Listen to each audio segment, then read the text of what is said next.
الحكم على المدان صدام حسين المجيد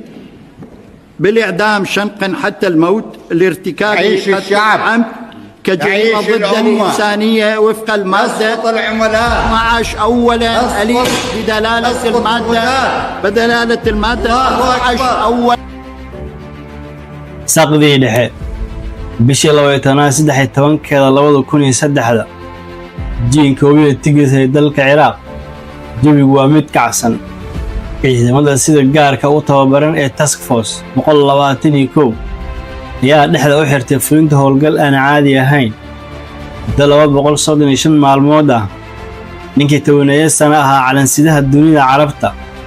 haddana noqday qofka loogu raadin badan yahay dalka Ciraaq oo aan la ogeyn meel uu jaani cirib dhigay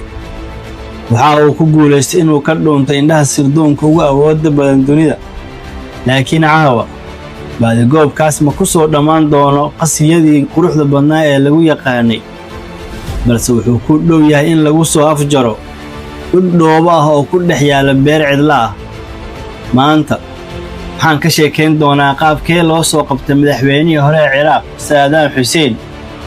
iyo sirta halka uu ku sugnaa iibsaday fadlan nagu soo biir